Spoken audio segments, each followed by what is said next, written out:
Assalamualaikum warahmatullahi wabarakatuh. Ketemu lagi dengan channel Mata Pelajaran IPA. Kali ini kita akan membahas bioteknologi pertemuan kedua, yaitu membahas bioteknologi modern. Seiring dengan perkembangan ilmu pengetahuan, para ahli teknologi mulai mengembangkan bioteknologi dengan memanfaatkan prinsip ilmiah melalui penelitian dan berupaya menghasilkan produk secara efektif dan efisien. Bioteknologi tidak hanya dimanfaatkan dalam industri pangan atau makanan saja, tetapi telah mencakup berbagai bidang seperti ada di bidang pertanian, di bidang peternakan, kesehatan, dan juga lingkungan. Dengan adanya penelitian serta perkembangan ilmu pengetahuan dan teknologi, maka bioteknologi makin berkembang. Muncul teknik-teknik baru, yaitu rekayasa genetika, kultur jaringan, DNA rekombinan, perkembangan sel induk, cloning, pembuatan vaksin, dan sebagainya. Teknologi ini memungkinkan kita untuk memperoleh penyembuhan penyakit, memperoleh hasil pertanian yang luar biasa, memperoleh kebersihan lingkungan, dan sebagainya. Sebelum kita bahas mengenai bioteknologi modern, kita bahas dulu kelebihan dan kelemahan bioteknologi modern. Simak pada gambar. Kelebihan dan kelemahan bioteknologi modern. Kelebihannya, hasil dapat diperhitungkan. Dapat menghasilkan organisme yang sifat barunya tidak ada pada sifat alaminya. Kemudian perbaikan sifat genetik dapat dilakukan secara terarah. Yang keempat, dapat mengatasi kendala ketidaksesuaian genetik. Sedangkan kelemahannya, yang pertama, biaya produksi relatif lebih mahal. Kemudian memerlukan teknologi canggih dan pengaruh jangka panjang belum diketahui. Peningkatan jumlah penduduk berpengaruh terhadap peningkatan kebutuhan pangan. Saat ini, produksi pangan dengan cara konvensional tidak lagi memadai untuk memenuhi kebutuhan pangan yang terus meningkat. Keterbatasan ini menuntut para ilmuwan untuk mencari solusi dalam mengisi bahan pangan dengan cara yang lebih baik. Penerapan bioteknologi modern dalam pertanian menjadi solusi terbaik saat ini untuk mengatasi masalah tersebut. Penerapan bioteknologi modern dalam pertanian berpotensi meningkatkan produksi tanaman, budidaya, dan mengurangi pemakaian bahan kimia berbahaya seperti pestisida. Bioteknologi modern dalam pertanian dilakukan dengan penerapan teknik rekayasa genetika, yaitu dengan melakukan manipulasi susunan gen suatu organisme sehingga dapat dihasilkan organisme yang memiliki sifat baru. Manipulasi susunan gen dapat dilakukan dengan cara menambah gen atau menghilangkan gen suatu organisme.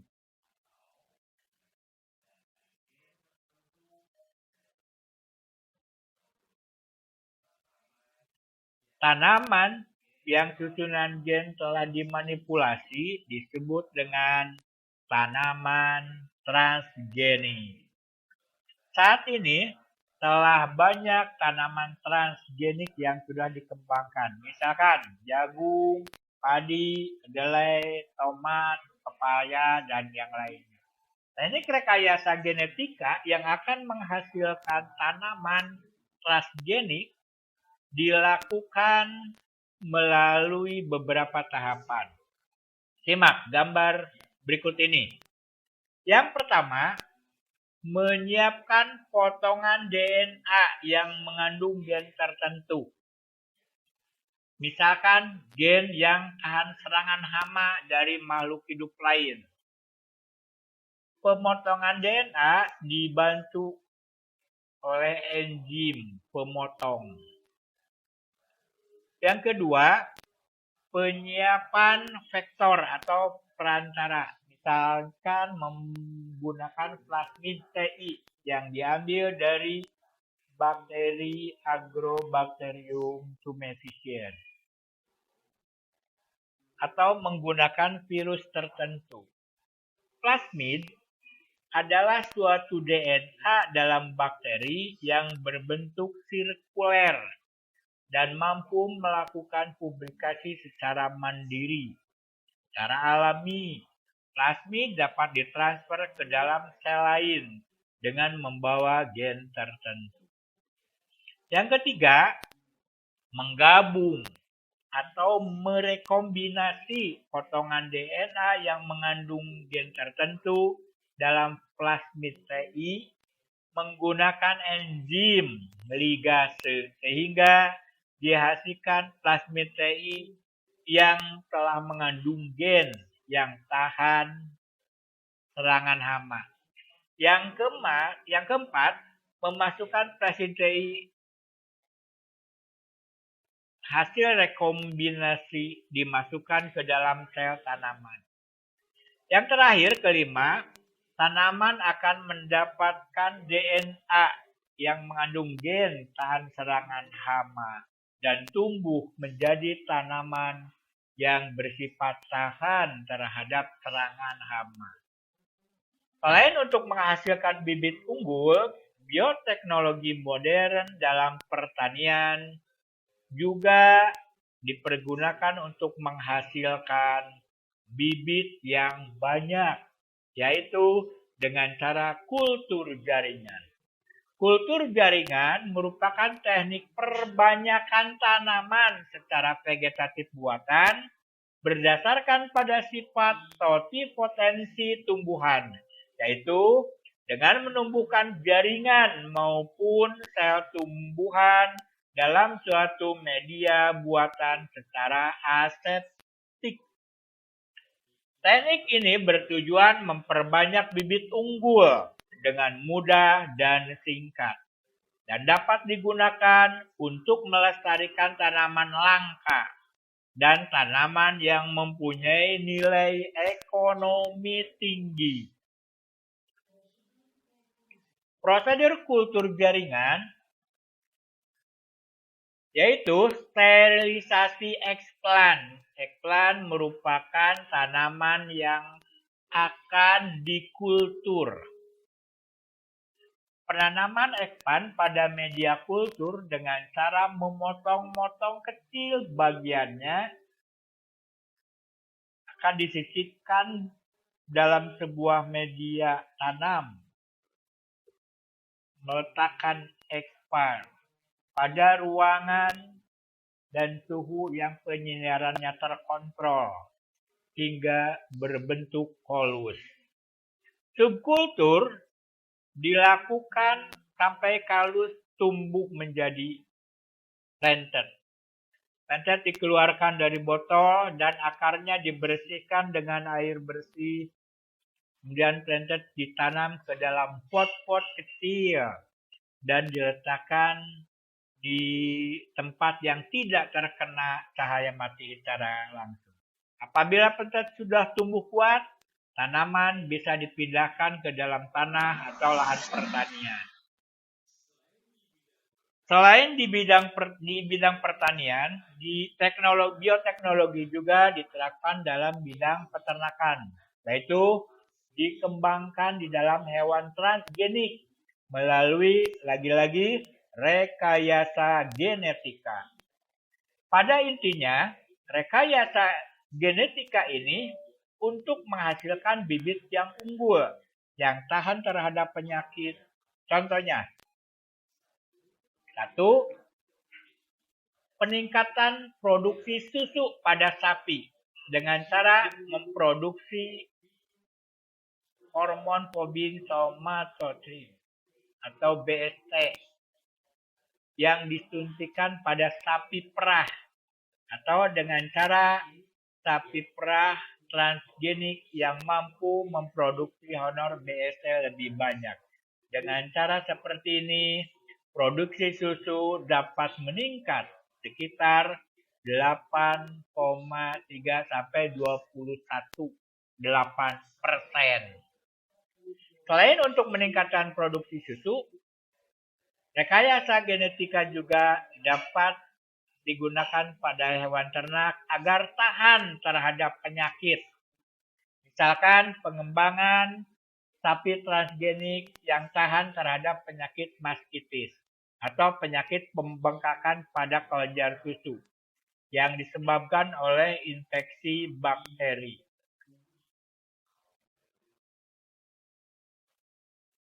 Ada juga teknologi biopeternakan yang sampai sekarang masih kontroversial, yaitu cloning. Cloning merupakan proses pembentukan suatu individu yang identik secara genetik melalui proses pemisahan embrio atau penggantian inti sel. Cloning bertujuan untuk menghasilkan individu baru yang seragam. Cloning juga dimanfaatkan manusia untuk memperoleh jenis-jenis hewan yang unggul. Cloning disebut juga fotokopi. Bagaimana cara cloning? Tahap pertama, diambil beberapa sel tubuh dari domba. Lihat ilustrasi di gambar. Kemudian, diambil sel telur dari domba B. Jadi ada domba A, ada domba B. Sel tubuh domba diambil inti selnya saja. Sedangkan sel domba B diambil sel telurnya. Kemudian inti sel pada domba B dikeluarkan. Sehingga tersisa badan selnya saja atau badan sel telurnya saja.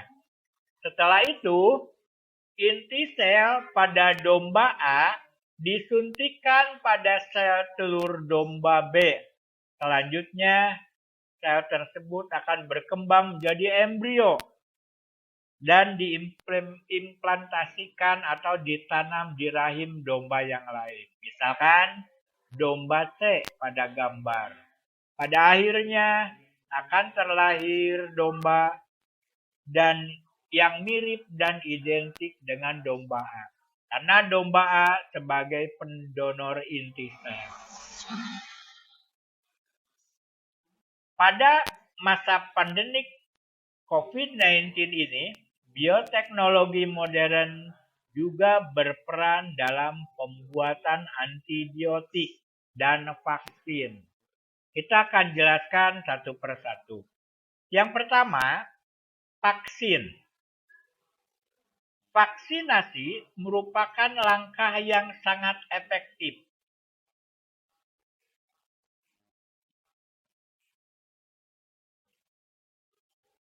Misalkan virus COVID, hepatitis, polio, tetanus, campak, dan sebagainya. Vaksinasi adalah suatu proses peningkatan daya tahan tubuh dengan cara memasukkan vaksin ke dalam tubuh seseorang sehingga memiliki kekebalan terhadap penyakit tertentu yang disebabkan oleh virus atau bakteri. Vaksin dapat berupa bakteri dan virus yang sudah dilemahkan atau merupakan bagian kecil dari tubuh bakteri atau virus. Bakteri dan virus memiliki protein khusus pada tubuh luarnya. Jika protein ini dimasukkan ke dalam tubuh manusia, maka sel darah putih atau limfosit akan mengenali protein tersebut dan memperoleh menjadi sel plasma dan sel memori. Dan plasma akan menguatkan antibodi dan melepaskannya ke dalam tubuh. Sel memori akan tetap mengikat antibodi untuk digunakan ketika bakteri atau virus yang sebenarnya masuk dalam tubuh. Sehingga tubuh dapat dengan sendirinya menangkal bakteri atau virus tersebut. Jadi, saat ada vaksinasi, Anda ikut divaksinasi. Karena vaksinasi akan memberikan sistem imun kekebalan tubuh bagi kita. Yang kedua, antibiotik. Perkembangan antibiotik pada bioteknologi di bidang kesehatan dimulai sejak awal, yaitu orang yang bernama Alexander Fleming pada tahun 1928. Antibiotik merupakan senyawa yang dapat menghambat pertumbuhan mikroorganisme lain, khususnya bakteri. Antibiotik penisilin dihasilkan oleh jamur Penicillium atau Penicillium Ceratogenum. Yang ketiga, insulin. Pernahkah kamu mendengar penyakit kencing manis atau diabetes mellitus? Diabetes mellitus adalah penyakit di mana kadar gula dalam darah penderita sangat tinggi karena kekurangan hormon insulin. Hormon insulin diproduksi di sel-sel pankreas. Karena pankreas sudah tidak menghasilkan insulin lagi, melalui bioteknologi, ilmuwan telah dapat memproduksi hormon insulin sintetis atau buatan, seperti hormon insulin yang dihasilkan oleh pankreas manusia. Bagaimana caranya? Lagi-lagi, dengan cara rekayasa genetika untuk menghasilkan hormon insulin, DNA yang mengkode hormon insulin, lihat ilustrasinya di dalam sel pankreas, diambil. Kemudian DNA tersebut direkombinasikan. Menggabungnya merekom potongan DNA yang tadi, kemudian mengkode gen-gen tertentu dengan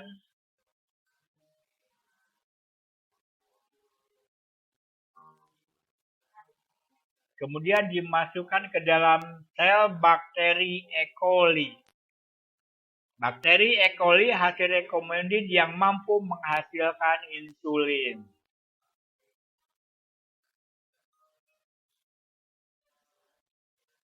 Selanjutnya, hormon insulin yang dihasilkan dimurnikan dan dikemas untuk diberikan kepada pasien. Bakteri E. coli adalah bakteri yang hidup di usus besar manusia. Selanjutnya, bioteknologi lingkungan.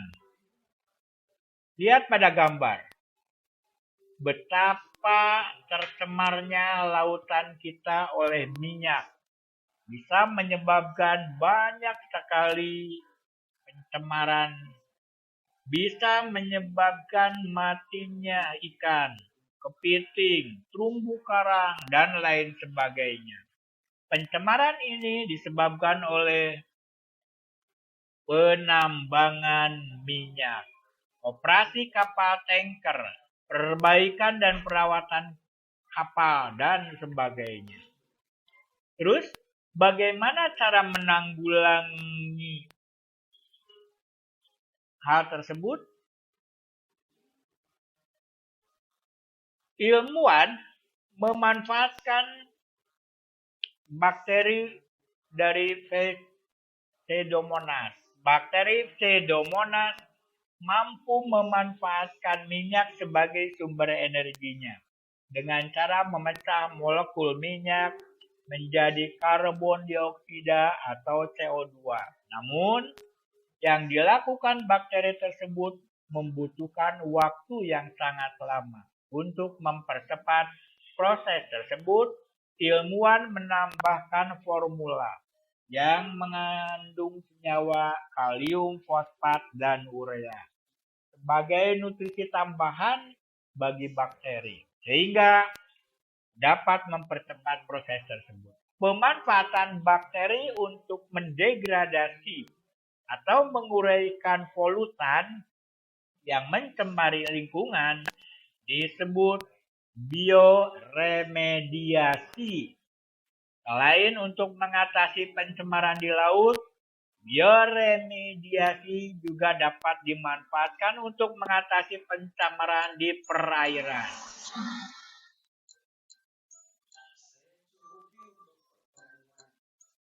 Terima kasih. Untuk pertemuan kedua, cukupkan sampai di sini. Terima kasih. Wassalamualaikum warahmatullahi wabarakatuh.